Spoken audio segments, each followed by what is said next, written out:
Again, it's the mating of monarch butterfly. The male is on top. He's got, you can tell he's male because on the kind of distal wings, he's got two swellings on the otherwise straight up vein there, and the female is underneath. Normally they mate like so, and eventually they'll fly off together. He'll carry her, and they'll be flying in the air, and they'll go off to a tree somewhere. And I'm not supposed to get too close, am I? That wouldn't be good. But anyway, the female at this point doesn't look so healthy, I'm thinking.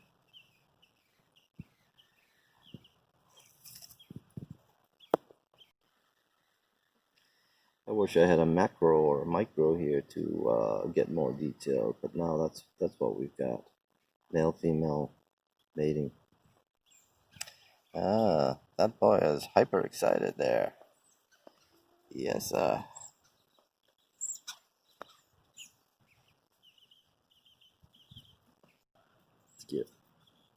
get another view there.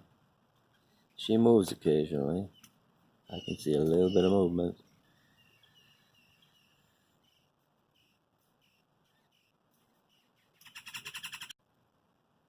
And that's how life is procreated in the butterfly world, at least the monarchs and others.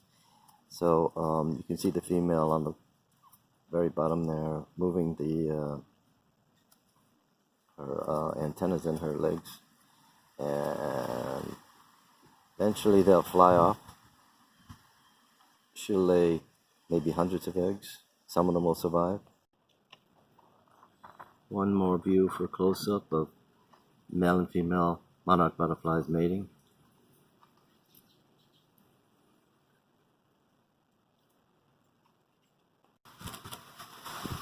You can see the extended abdomen of the male and the sexual organs there. And then you can see the female moving her little legs there. And there will soon be an aerial dance. You think I need to have them sign a waiver for this? Pretty personal. And the female is moving. They're on the move, and I think, oh, there they go. Woohoo!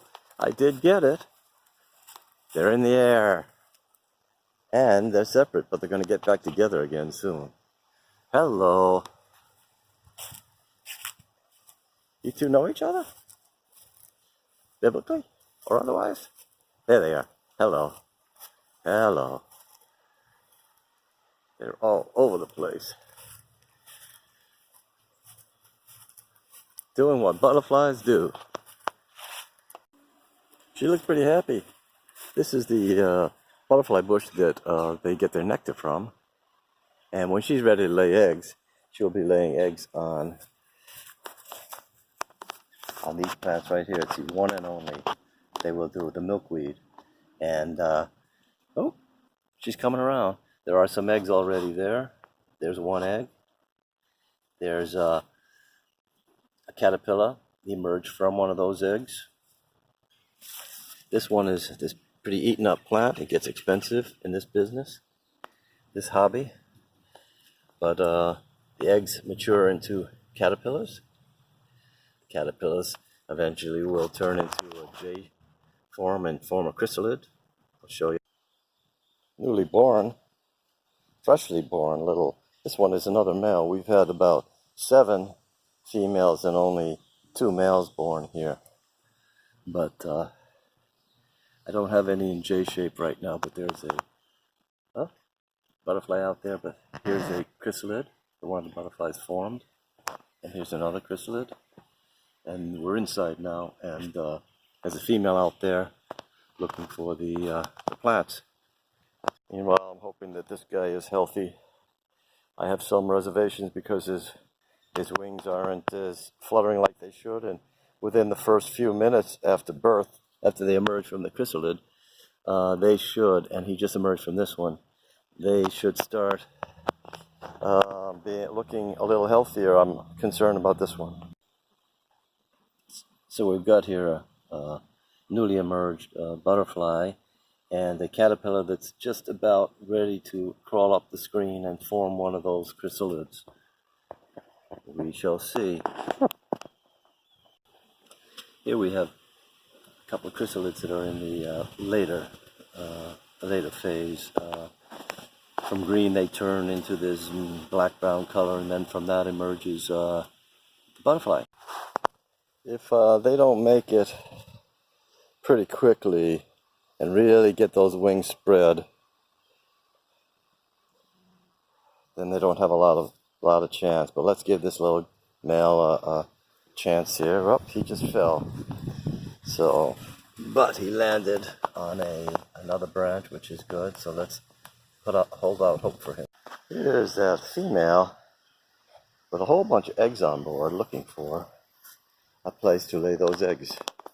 And the only place that she can is on this milkweed. These milkweeds. There's a couple of varieties of them, but milkweeds. And they're about $6, $7 at the store, big box stores. And the egg will emerge. The caterpillar will eat the whole darn thing, and then we'll have to buy new plants and help the caterpillars to the next stage. So sometimes it means lifting the big fat caterpillar onto another fresh plant to eat. Again, here's a big caterpillar is in this final stage of caterpillarism, and he's going to crawl up and eventually wind up becoming a chrysalid. Ta-da! We're going to call these two chrysalids right here casualties. They had originally fallen in water or in wet area. They had come detached, and I used string to restring them, and sometimes it works, sometimes it doesn't. Also, there was one that attached to the top of the screen over here, and he fell off. Either that or he emerged as born, but I think he fell off. Another little female flitzing around, so I'm going to give a guesstimate that for every egg, you saw the two mate there, for let's say there's 100 eggs, of those maybe 80, 90 will grow into caterpillars, and maybe 70 of those grow into caterpillars large enough to form the J stage, and then whoo-wee, and then move on to chrysalid, and then the chrysalids have a death rate too. So we're down to, out of that 100, maybe we have 60, and then we have fewer as the ones who are born. They may not make it out of the chrysalid state, like the two that I showed before, or butterfly may be born and deformed. And I had one of them, a female. I nursed her for like several days, three days to be exact.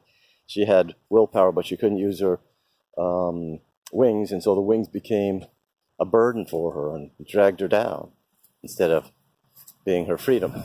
And another one was just born here, male, who's let's see if I can find him on the bottom. He had fallen, but he landed on another flower or branch. So I'd say those who become, here he is, he's alive. That's a good thing, and I hope he makes it. Although his wings are slightly deformed, and I'm a little bit anxious about it. So out of the 14 that I had here, about 8 or 9 survived. So that's with my assist. Without an assist, I would say that the fatality rate is much higher. So of that 100, the original 100, if it's out in the wild, maybe 40% of them will make it to become full-fledged healthy butterflies. But if we give the right intervention, it could be extended from 40, 50, even 60% survival.